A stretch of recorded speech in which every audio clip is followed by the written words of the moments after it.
Hello friends, welcome to the channel make law easy. तो friends, अभी हम discuss कर रहे हैं सीआरपीसी का आपका चैप्टर 6। और सीआरपीसी का जो चैप्टर 6 है उसका पार्ट सी जो है उसको हम डिस्कस कर रहे हैं। इससे पहले सीआरपीसी का चैप्टर 6 जो कि प्रोसेसेस टू कंपेल अपीयरेंस के बारे में बात करता है, उसके हमने ए पार्ट के जितने भी सेक्शंस थे वो हम ऑलरेडी डिस्कस कर चुके हैं, जो आपका समन से रिलेटेड था। जो इसका बी पार्ट था वो आपका वारंट ऑफ अरेस्ट से रिलेटेड था, और आपका ये जो सी पार्ट है ये प्रोक्लेमेशन और अटैचमेंट से रिलेटेड है। तो इस सीरीज़ में process to compel appearance chapter 6 के पार्ट सी का प्रोक्लेमेशन और अटैचमेंट वाली जो सीरीज़ हम कर रहे हैं उसमें पहला वीडियो आपका सेक्शन 82 था। आज का जो वीडियो है वो आपका सेक्शन 83 रहेगा। सेक्शन 82 में हमने पढ़ा प्रोक्लेमेशन फॉर पर्सन एब्सकॉन्डिंग, और सेक्शन 83 जो है वो आपकी बात करता है attachment of property of person absconding. तो इसको हम आज कम्प्लीटली डिस्कस करेंगे। उम्मीद है कि ये आपकी स्टडीज़ में आपको हेल्प मिलेगा, साथ ही आपके एग्ज़ाम पॉइंट ऑफ व्यू से भी आपके लिए हेल्पफुल होगा। आप लोगों से रिक्वेस्ट है कि अगर आपको ये वीडियोस पसंद आते हैं तो प्लीज़ ज़्यादा से ज़्यादा लाइक, सब्सक्राइब और शेयर ज़रूर करें, ताकि हम मोटिवेट हों और ज़्यादा से ज़्यादा वीडियोस बनाने के लिए। तो चलिए फिर बढ़ते हैं अपना सेक्शन 83 की तरफ। तो सेक्शन 83 जो है वो बात करता है attachment of property of person absconding. मतलब जो पर्सन अपने वारंट ऑफ अरेस्ट से बचने के लिए, मतलब अरेस्ट होने से बचने के लिए जो आदमी एब्सकॉन्ड कर रहा है, मतलब जो छुप रहा है ताकि वो अरेस्ट ना हो पाए, उस केस में उसकी प्रॉपर्टी के अटैचमेंट, उसकी प्रॉपर्टी का अटैचमेंट किया जा सकता है। फाइन। तो ये प्रॉपर्टी का जो अटैचमेंट किया जा सकता है वो आपका किसकी प्रॉपर्टी का अटैचमेंट किया जाएगा। कोर्ट किसकी प्रॉपर्टी के अटैचमेंट का ऑर्डर दे सकता है? जो पर्सन आपका छुप रहा है या अपने अरेस्ट से बचने की कोशिश कर रहा है। फाइन। देखिए, ये जो आपका अटैचमेंट ऑफ प्रॉपर्टी जो है वो इसलिए की जाती है ताकि ये मेक श्योर की जा सके कि जो पर्सन आपका छुप रहा है ना, या आपका वारंट ऑफ आपका अरेस्ट से बचने की कोशिश कर रहा है ताकि वो अरेस्ट ना हो जाए, तो उसके एक तरीके से बोलते हैं उसकी प्रेजेंस को श्योर करने के लिए, ताकि वो बोलते हैं ना कोर्ट में अपनी पेशी दे। किसी भी पर्सन की जो प्रॉपर्टी है, अगर उसको आप उसे अपने पास रख लेंगे, उसका राइट अगर अपने पास रख लेंगे, तो वो शायद बोलते नहीं कहीं ना कहीं से आ ही जाएगा कि भाई हाँ प्रॉपर्टी तो उसे वापस चाहिए ना, बिना प्रॉपर्टी के वो क्या करेगा। तो इसी वजह से आपका ये जो लॉ है ये आपका जो क्रिमिनल प्रोसीजर कोड में जो ये आपका सेक्शन है वो डाला गया है। तो देखिए अब इसमें आगे क्या है इसको हम डिस्कस कर लेते हैं।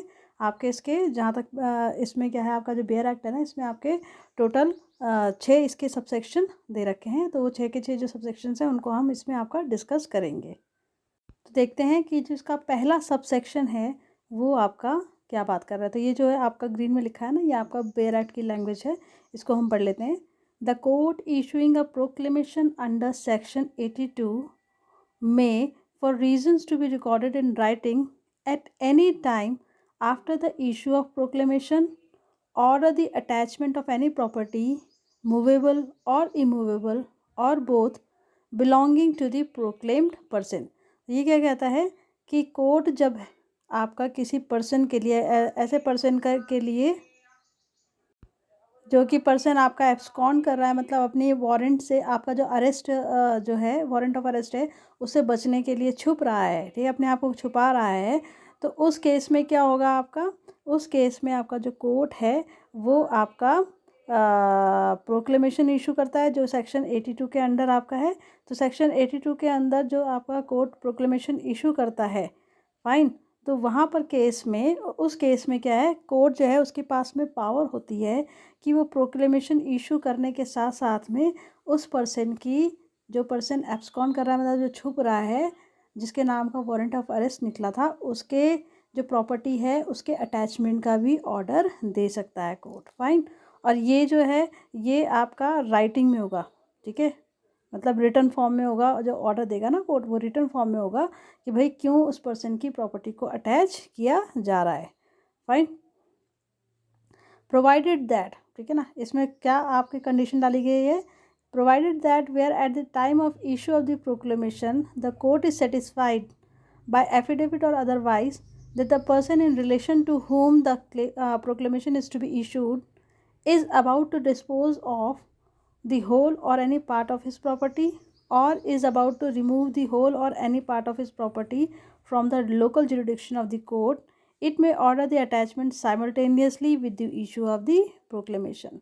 तो ये क्या कह रहा है, ये आपका सबसेक्शन में जो आपका कंडीशन डाली गई है ना, सेक्शन 83 के सबसेक्शन 1 में जो कंडीशन डाली गई है वो क्या डाली गई है कि अगर मान लीजिए कोर्ट इस बात से सेटिस्फाई है, किसी एफिडेविट या किसी और तरीके से इस बात के लिए सेटिस्फाई होती है कि पर्सन जिसके रिगार्डिंग, ठीक है ना, पर्सन जिसके रिगार्डिंग आपका प्रोक्लेमेशन इशू किया गया है, अगर वो पर्सन अपनी प्रॉपर्टी का कुछ पार्ट या फिर अपनी प्रॉपर्टी को कम्प्लीटली किसी तरीके से डिस्पोज करने की कोशिश कर रहा है, ठीक है, या फिर वो अपनी उस प्रॉपर्टी को कि किसी पार्ट या उस प्रॉपर्टी को पूरी तरीके से उस कोर्ट के लोकल जुरिडिक्शन से बाहर करने की कोशिश कर रहा है, बाहर मतलब रिमूव करने की कोशिश कर रहा है, तो उस केस में कोर्ट जो है, कोर्ट के पास में ये पावर होती है कि वो आपका प्रोक्लेमेशन इशू करने के साथ साथ में ही,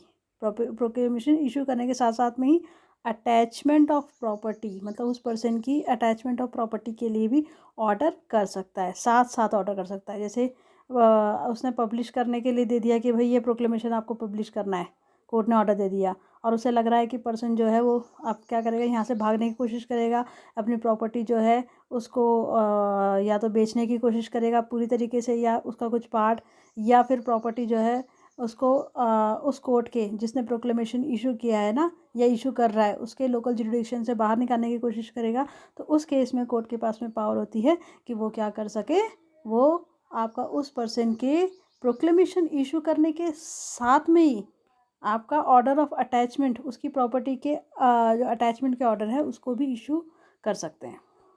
तो देखिए इसका इंटरप्रिटेशन क्या है कि when a court issues a proclamation under section 82 it has authority to order attachment of the property belonging to the proclaimed person, मतलब जो प्रोक्लेम्ड पर्सन है, ठीक है ना, प्रोक्लेम्ड पर्सन है मतलब जिसके अगेंस्ट प्रोक्लेमेशन इशू किया गया था, पब्लिश किया गया था, जब आपका जो जो कोर्ट उसके अगेंस्ट प्रोक्लेमेशन इशू करती है ना सेक्शन 82 के अंदर, तो उसी कोर्ट के पास में ये अथॉरिटी होती है कि वो उस पर्सन की जो प्रॉपर्टी है उसके अटैचमेंट के ऑर्डर भी रिलीज़ कर सकते हैं। ये प्रॉपर्टी चाहे मूवेबल हो चाहे प्रॉपर्टी इमूवेबल हो। अब जो कोर्ट है ना, कोर्ट को जो भी आपका अटैचमेंट का वो ऑर्डर देंगे ना, उसमें आपका रिटन फॉर्म में होना चाहिए ये, और साथ ही साथ में उसमें रीज़न भी मेंशन होना चाहिए कि अटैचमेंट का ऑर्डर क्यों दिया जा रहा है। अब इमीडिएट अटैचमेंट वाली बात आ जाती है। इमीडिएट अटैचमेंट की बात कहाँ आती है कि if at the time of issuing the proclamation, अगर मान लीजिए प्रोक्लेमेशन इशू करने के टाइम पे कोर्ट सेटिस्फाइड है, या फिर हम कह सकते हैं कि कोर्ट को ये आशंका है कि जिस पर्सन के नाम का प्रोक्लेमेशन वो इशू करने जा रहा है वो किसी ना किसी तरीके से अपनी प्रॉपर्टी को डिस्पोज करने की कोशिश करेगा, चाहे वो कम्प्लीटली डिस्पोज करे या फिर उसका कुछ पार्ट उसे डिस्पोज करने की कोशिश करे, या फिर वो उस प्रॉपर्टी को, वो अपनी प्रॉपर्टी को उस कोर्ट के लोकल जुरिडिक्शन से बाहर रिमूव करने की कोशिश, मतलब उसे उसके लोकल जुरिडिक्शन से रिमूव करने की कोशिश कर रहा है, तो उस केस में आपका कोर्ट के पास में पावर होती है अटैचमेंट की साइमल्टेनियसली विद दी प्रोक्लेमेशन, मतलब जिस टाइम पे वो प्रोक्लेमेशन इशू कर रहा है उसी टाइम पे वो अटैचमेंट के लिए भी ऑर्डर रिलीज़ कर सकता है। सब सेक्शन 2 जो है आपका सेक्शन 83 का, वो क्या कहता है उसको देख लेते हैं। Such orders shall authorize the attachment of any property belonging to such person within the district in which it is made, and it shall authorize the attachment of any property belonging to such person without such district when endorsed by the district magistrate within whose district such property is situated। तो basically इसको हम interpretation जो लिखा है उसकी मदद से जानेंगे। तो इसका इंटरप्रिटेशन, ये जो सब सेक्शन 2 है सेक्शन 83 का, वो क्या बोलता है, पहले सब उसमें तो बोल दिया कि अटैचमेंट के का ऑर्डर देने का कोर्ट के पास में राइट है। दूसरा सब सेक्शन कहता है कि जो कोर्ट है ना उसके पास में जो अटैचमेंट मतलब प्रॉपर्टी का, जो पर्सन एब्सकॉन्डिंग है उसकी प्रॉपर्टी को अटैच करने का जो राइट है, ठीक है ना, वो राइट डिस्ट्रिक्ट के अंदर भी, मतलब मान लीजिए ये कोर्ट है, ठीक है ना, और इसने किसी एक पर्सन है इसके नाम का प्रोक्लेमेशन इशू का है, इसकी प्रॉपर्टी जो है इसके मतलब लोकल जुरिडिक्शन में भी आती है, लोकल जुरिडिक्शन में आती है, तो वो आपका कोर्ट के पास में राइट है कि इस प्रॉपर्टी का अटैचमेंट दे सके। पर मान लीजिए कि इस ए पर्सन की प्रॉपर्टी इस कोर्ट के लोकल जुरिडिक्शन में नहीं आती है, वो कोई कोर्ट, आपका कोर्ट C2 है, उसके लोकल जुरिडिक्शन में आती है प्रॉपर्टी। तो उस केस में क्या होगा, उस केस में क्या होगा कि आपका ये जो कोर्ट है ना, इसके पास में पावर होगी अटैचमेंट की, मतलब उसकी इस ए की जो प्रॉपर्टी है उसको अटैच करने की पावर होगी। बट उसके लिए उसको किसका सैंक्शन चाहिए होगा, उसको उस जो वो एरिया है ना उसका, मतलब जहाँ पर वो पर्सन की प्रॉपर्टी है, वहाँ के आपका जो मजिस्ट्रेट होगा, ठीक है ना, डिस्ट्रिक्ट मजिस्ट्रेट होगा, उसका ऑथराइजेशन चाहिए होगा। मतलब उसकी ऑथराइजेशन या उसका सैंक्शन चाहिए होगा उस प्रॉपर्टी को अटैच करने के लिए, ऑर्डर देने के लिए। फाइन। तो इसको एक बार इसका जो लिखा गया है हमने इंटरप्रिटेशन में पढ़ लेते हैं। Attachment authorization within district and attachment authorization outside district. The court orders allows the attachment of any property owned by the proclaimed person within the district where the order was issued। मतलब जो आपका court है ना, उसके पास में power होती है कि वो प्रोक्लेम्ड पर्सन जो है उसकी किसी भी प्रॉपर्टी, मतलब जो उसने प्रॉपर्टी ओन की है ना, उसके अटैचमेंट का ऑर्डर दे सकता है। और ये प्रॉपर्टी किस तरीके की किस तरीके की होनी चाहिए, विद इन द डिस्ट्रिक्ट, उस डिस्ट्रिक्ट में होना चाहिए या उस एरिया में, उस लोकल जुरिडिक्शन में होना चाहिए जहाँ जहाँ की कोर्ट आपका वो ऑर्डर इशू कर रही है। दूसरा क्या है कि दूसरी बात और क्या आ जाती है कि मान लीजिए if the property is located outside the district. मान लीजिए कि प्रॉपर्टी जो है वो आपका उस डिस्ट्रिक्ट या उस कोर्ट के लोकल जुरिडिक्शन में नहीं आती है। द कोर्ट और the order can still authorize attachment. तो उस कंडीशन में भी अटैचमेंट के का जो ऑर्डर है वो ऑथराइज हो सकता है। बट उसके लिए कंडीशन क्या है, but only if the district magistrate endorse it. मतलब वहाँ का जो डिस्ट्रिक्ट मजिस्ट्रेट जहाँ पर वो प्रॉपर्टी है वो उसे एंडोर्स करे या उसे सैंक्शन दे दे। फाइन। तो इस मतलब शॉर्ट में हम कहेंगे कि the court can attach the person property with in its own district and with the district magistrate endorsement it can also attach property located outside the district. मतलब वो आपका जो कोर्ट है ना, वो जो पर्सन जो छुप रहा है, ठीक है ना, या जो पर्सन अपने अरे से बचने की कोशिश कर रहा है, उसकी उस प्रॉपर्टी को भी अटैच करने का ऑर्डर दे सकता है जो उसके लोकल जुरिडिक्शन में आती है, उस डिस्ट्रिक्ट में आती है जहाँ पर कोर्ट ऑर्डर इशू किया जा रहा है। या फिर दूसरे डिस्ट्रिक्ट में आता है, मतलब दूसरे डिस्ट्रिक्ट में आता है, या हम कह सकते हैं कि कोर्ट के लोकल जुरिडिक्शन से बाहर है, बाहर के एरिया में उसकी प्रॉपर्टी है, तो वो वहाँ के डिस्ट्रिक्ट मजिस्ट्रेट से एंडोर्समेंट लेकर क्या कर सकता है, वो प्रॉपर्टी को भी अटैच किया जा सकता है। फाइन। अब इसका जो सेक्शन 3, 4 और 5, सब सेक्शन 3, 4 और 5 है ना, सेक्शन 83 का, सॉरी देख लेते हैं। हाँ, तो ये क्या है कि ये कहता है कि अगर आपका जो सेक्शन 83 है ना, इसका सब सेक्शन 3, 4 और 5 किस किस के बारे में बात करता है, उसको थोड़ा सा पहले शॉर्ट में समझ लीजिए। ये आपका सब सेक्शन 3 जो है, सेक्शन 83 का सब सेक्शन 3 बात करता है मूवेबल प्रॉपर्टी के अटैचमेंट से रिलेटेड। सेक्शन 83 का सब सेक्शन 4 बात करता है इमूवेबल प्रॉपर्टी के अटैचमेंट के बारे में। और सेक्शन 83 के का सब सेक्शन 5 जो है वो आपका लाइव स्टॉक या फिर पेरिशेबल प्रॉपर्टी जो है प्रोक्लेम्ड पर्सन की, उसके अटैचमेंट की बात करता है। तो अभी हम सबसेक्शन 3 पढ़ेंगे। सबसेक्शन 3 क्या बात करता है, वो बताता है कि किस तरीके से मूवेबल प्रॉपर्टी जो है उसको अटैच किया जा सकता है। मतलब जो प्रोक्लेम्ड पर्सन है उसके मूवेबल प्रॉपर्टी को किस तरीके से अटैच किया जा सकता है, तो वो आपका सबसेक्शन 3 ऑफ सेक्शन 83 बात करता है। तो ये क्या कहता है कि ये क्या कहता है, देखिए कि if the property order to be attach is a डेप्ट or other movable property, the attachment under this section shall be made by seizure, by the appointment of a receiver, or by an order in writing the delivery or such property to the proclaimed person or to anyone on his behalf, or by all or any other of two such methods as the court thinks fit। तो इसका interpretation क्या है, इसको देख लेते हैं। वैसे भी समझ में आ जाएगा, मैं इंटरप्रिटेशन मैंने लिखा है ताकि आपके एग्जाम में आपको हेल्प मिल जाए। तो आपका सबसेक्शन 3 जो है वो आपका अटैचमेंट ऑफ मूवेबल प्रॉपर्टी, जो कि पर्सन एब्सकॉन्डिंग जो है, या हम कह सकते हैं प्रोक्लेम्ड पर्सन जो है उसको मतलब उसकी है, उसकी मूवेबल प्रॉपर्टी के अटैचमेंट की रिगार्डिंग बात करता है। तो ये क्या कहता है, देखो, this section deals with the attachment of movable property belonging to the person who is absconding. Fine. तो इसमें आपका मेथड ऑफ अटैचमेंट बता रखा है कि मूवेबल प्रॉपर्टी को, ऐसे पर्सन की मूवेबल प्रॉपर्टी को किस तरीके से अटैच किया जा सकता है। तो एक तो हो गया सबसे पहले बाय सीजर। सीजर क्या हो गया आपका कि the property can be physically seized by the authority, मतलब अथॉरिटीज़ जो हैं वो उसकी प्रॉपर्टी को, मूवेबल प्रॉपर्टी को फिजिकली सीज कर सकती हैं। दूसरा रिसीवर अपॉइंट करके। तो रिसीवर क्या है आपका, थर्ड पार्टी होती है, it can be appointed to manage property, मतलब एक थर्ड पार्टी को अपॉइंट करना प्रॉपर्टी को मैनेज करने के लिए। रिटर्न ऑर्डर प्रोहिबिटिंग डिलीवरी, ये क्या आपका कि the court can issue an order prohibiting the delivery of the property to the proclaimed person और any other on his behalf.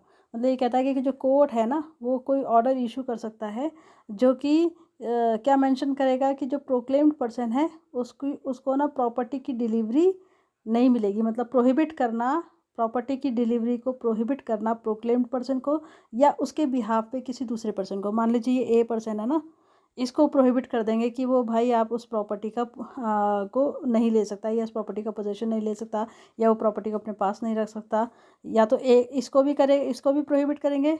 पर मान लीजिए अपने बिहाफ में किसी बी को अपॉइंट कर लेता है तो इसको भी प्रोहिबिट करेंगे। फाइन। कॉम्बिनेशन ऑफ मेथड, तो इसमें कहता है कि आपका जो कोर्ट है ना वो किसी एक तरीके से या एक से ज़्यादा तरीके से को मिलाकर भी क्या कर सकता है, मूवेबल प्रॉपर्टी के को अटैच कर सकता है। फाइन। बेसिकली ये किस चीज़ के लिए, this section outlines how the court can secure movable property of an absconding person using various method. उसकी प्रॉपर्टी को कैसे सिक्योर कर सकते हैं। सिक्योर का मतलब है कि एक तरीके से सिक्योरिटी के तौर पर रख सकते हैं ताकि वो पर्सन जो है वो भाग ना जाए कहीं। अब आपकी बात आती है सबसेक्शन 4। मैंने बताया था ये आपकी मूवेबल इमूवेबल प्रॉपर्टी के अटैचमेंट की बात करता है। तो इसमें देखिए इसमें क्या है कि सबसेक्शन 4 आपका किससे डील करता है, अटैचमेंट ऑफ इमूवेबल प्रॉपर्टी जो कि उस पर्सन की है, पर्सन्स प्रोक्लेम्ड पर्सन की है, ठीक है ना। तो इसमें क्या है कि इसमें एक चीज़ ध्यान रखिएगा कि immovable property other than land paying revenue to the state government the attachment can be made through the mentioned methods mentioned below, ठीक है ना। सॉरी ये अबव लिख दिया मैंने, ये अबव नहीं होगा, ये क्या होगा, बिलो, नीचे मेंशन कर रहे हैं ना हम। तो यहाँ पर क्या है कि जो इमूवेबल प्रॉपर्टी है, ठीक है, इमूवेबल प्रॉपर्टी, किसी भी इमूवेबल प्रॉपर्टी को अटैचमेंट के लिए मतलब किस किस तरीके से उसका अटैचमेंट किया जा सकता है वो अभी हम बताएंगे। पर इसमें ध्यान रखिएगा कि इसमें वो प्रॉपर्टी, वो लैंड नहीं है जो कि गवर्नमेंट, स्टेट गवर्नमेंट को रेवेन्यू प्रोवाइड कर रही है। मतलब कोई भी प्रॉपर्टी, कोई भी इमूवेबल प्रॉपर्टी, बट उसमें आपका वो लैंड नहीं आएगा जो कि गवर्नमेंट, स्टेट गवर्नमेंट को रेवेन्यू पे कर रही है। ओके, मतलब स्टेट गवर्नमेंट को अगर किसी लैंड से रेवेन्यू मिल रहा है तो उसको छोड़कर बाकी सारी इमूवेबल प्रॉपर्टी का अटैचमेंट नीचे दिए गए तरीके से करेंगे। सबसे पहले by taking possession, the court can physically take the possession of immovable property, मतलब इमूवेबल प्रॉपर्टी का पोजेशन ले सकता है। दूसरा रिसीवर अपॉइंट करके, वो तो आपका मूवेबल प्रॉपर्टी के केस में भी सेम था। तीसरा है प्रोहिबिटिंग रेंट पेमेंट, मतलब जो भी आपका मान लीजिए कि जो आपका प्रॉपर्टी है ना उससे कोई आपका रेंट वगैरह जो है वो मिलता है तो उसका क्या होगा, उसका पेमेंट को प्रोहिबिट कर देगा। ओके, क्या लिखा इसमें, the court can order that rent payments for the property should not be made to the proclaimed person और एनी अदर ऑन बिहाफ। कि मतलब अगर मान लीजिए ये आपकी कोई प्रॉपर्टी है, इससे कोई रेंट वगैरह मिल रहा है तो ये रेंट जो है ना वो आपका प्रोक्लेम्ड पर्सन भी नहीं ले सकता और उसके बिहाफ पे कोई दूसरा पर्सन भी नहीं ले सकता है। Land paying revenue to state government, तो बेसिकली कि जो आपकी इमूवेबल प्रॉपर्टी, ऐसी इमूवेबल प्रॉपर्टी जो कि आपका क्या बोलते हैं, इमूवेबल प्रॉपर्टी, मान लीजिए कोई लैंड है जो कि स्टेट गवर्नमेंट को रेवेन्यू दे रहा है, उसका अटैचमेंट जो है वो आपका किस तरह का, मैंने कहा था ना कि उसके अटैचमेंट के लिए अलग तरीका होगा और बाकी की जो इमूवेबल प्रॉपर्टी है उसके अटैचमेंट का तरीका क्या हो सकता है कि पोजेशन लेके, रिसीवर अपॉइंट करके और रेंट पेमेंट को प्रोहिबिट करके। बाकी अगर किसी प्रॉपर्टी से, मूवेबल प्रॉपर्टी से आपका रेवेन्यू जनरेट हो रहा है स्टेट गवर्नमेंट को, तो उस केस में आपका जो डिस्ट्रिक्ट का कलेक्टर होगा ना, ठीक है ना, उसके द्वारा अटैचमेंट की जाएगी। मतलब जिस जगह पे, जिस मतलब डिस्ट्रिक्ट में आपका वो लैंड आपका लोकेट होगा, मतलब लैंड होगा, वहाँ का जो कलेक्टर होगा ना वो उसके उसके थ्रू ही उसका अटैचमेंट किया जाएगा। अब आपका फिफ्थ जो है वो बात करता है किसकी, लाइव स्टॉक। अगर मान लीजिए कि जो प्रॉपर्टी है वो कोई लाइव स्टॉक है और या फिर किसी कोई ऐसी प्रॉपर्टी है जो पेरिशेबल नेचर की, मतलब ख़राब हो जाने की नेचर की जो ख़राब हो सकती है, तो उस कंडीशन में आपका कोर्ट क्या ऑर्डर करेगा। देखिए मूवेबल प्रॉपर्टी का के लिए कैसे अटैचमेंट करेगा, इमूवेबल का कैसे करेगा। और तीसरा हम बात कर रहे हैं लाइव स्टॉक। अगर मान लीजिए वो लाइव स्टॉक है, मतलब जो प्रॉपर्टी उस प्रोक्लेम्ड पर्सन के पास में है वो लाइव स्टॉक है या फिर पेरिशेबल नेचर की प्रॉपर्टी है, तो उसको इसमें कोर्ट क्या करेगा। तो इस केस में क्या होगा कि जब when the attached property consists of livestock or is of perishable nature, the court has discretion to order its immediate sale। कि अगर मान लीजिए कि जो प्रॉपर्टी प्रोक्लेम्ड पर्सन की है वो आपका लाइव स्टॉक है, लाइव स्टॉक मतलब जैसे आपका जो जानवर वगैरह जो बोलते नहीं पशुपालन, किसी भी तरीके के पशु वगैरह पाल रहे हो, ठीक है ना, वो है, या फिर वो पेरिशेबल नेचर का है, तो कोर्ट जो है उसके पास डिस्क्रिशन, मतलब उसके पास में पावर होती है, उसका अपनी समझ है कि वो उन चीज़ों की इमीडिएट सेल कर सके। देखिए क्योंकि पेरिशेबल नेचर की है, ख़राब हो सकती है, तो वो इसको रख के ही क्या करेंगे, और लाइव स्टॉक है तो उसको भी संभालना मुश्किल हो जाएगा, तो इसलिए इनके इमीडिएट सेल के लिए कोर्ट ऑर्डर कर सकता है। ये कोर्ट के डिस्क्रिशन के ऊपर डिपेंड करता है। फिर अब बात आती है कि सेल का प्रोसीड्स, मतलब इसे सेल करने से जो भी चीज़ मिलेगा, जो भी अमाउंट मिलेगा या जो भी आपका इनकम होगी, जो भी चीज़ मिलेगा वो कहाँ जाएगा। सॉरी, पहले तो बात कर दिया कि ये पेरिशेबल आइटम्स और जो ये लाइव स्टॉक है उनको क्या है इमीडिएट सेल के लिए ऑर्डर कर सकता है। फिर सेल के प्रोसीड्स कहाँ जाएंगे, मतलब जो सेल से मिल रहा है वो कहाँ जाएगा, वो आपका जाएगा will be held by the court awaiting further orders. मतलब वो कोर्ट अपने पास रखेगा सुरक्षित जब तक कि कोई फर्दर ऑर्डर रिलीज़ ना हो, या कह सकते हैं जब तक आपका उसका फैसला ना आ जाए। इस प्रोविज़न का ये जो प्रोविज़न डाला गया है ना सबसेक्शन 5 में, इसका पर्पस क्या है, टू प्रिवेंट द लॉस और deterioration of perishable property while ensuring the court retains control over the funds generated. तो बेसिकली इसमें क्या है कि कोर्ट ये प्रोविजन इसलिए डाला गया है कि अगर कोई प्रॉपर्टी पेरिशेबल नेचर की है और डिटीरियोरेट हो, उसकी वैल्यू कम हो जाएगी या ख़त्म हो जाएगी, तो उस कंडीशन में आपका कोर्ट जो है उसको इस डिटीरियोरेशन या लॉस से बचाएगा। दूसरा, जो भी उसके आपके फंड्स जो उससे जनरेट होंगे उसकी सेफ्टी या कह सकते हैं उसको भी कोर्ट अपने पास रखेगा जब तक कि फर्दर कोई ऑर्डर रिलीज़ ना करें। अब आज का लास्ट सबसेक्शन है सबसेक्शन 6। तो इसमें देखिए क्या कहा गया है, इसमें कहा है कि जो भी पावर्स, ड्यूटीज़ और लाइबिलिटीज़ होती है ना एक रिसीवर की, मतलब बेसिकली यहाँ पर अपॉइंटमेंट ऑफ रिसीवर की बात करी ना मूवेबल इमूवेबल प्रॉपर्टी दोनों के केस में, उन दोनों के अटैचमेंट के केस में, तो रिसीवर का जो अपॉइंटमेंट है ना, जो भी रिसीवर अपॉइंट किया जाता है उसकी पावर्स, ड्यूटीज़ और लाइबिलिटीज़ क्या होंगी। तो ये ध्यान रखिएगा कि क्रिमिनल प्रोसीजर कोड में भी रिसीवर जो अपॉइंट करेगी कोर्ट, ठीक है ना, उसकी पावर, ड्यूटीज़ और लाइबिलिटीज़ सेम होंगी किसके जैसे, कि जो कि आपका CPC मतलब कोड ऑफ सिविल प्रोसीजर जो है उसमें जब आपका उसको रिसीवर को अपॉइंट किया जाता है, मतलब CPC और CRPC दोनों में आपका जो रिसीवर का अपॉइंटमेंट है ना, रिसीवर का अपॉइंटमेंट है वो आपका अपॉइंटमेंट है उसके उसमें रिसीवर की सेम पावर, सेम ड्यूटीज़ और सेम लाइबिलिटीज़ होंगी। तो इसको अगर हम देखें तो सिंपल तौर पे हम देख लेते हैं कि ये रिसीवर जो होता है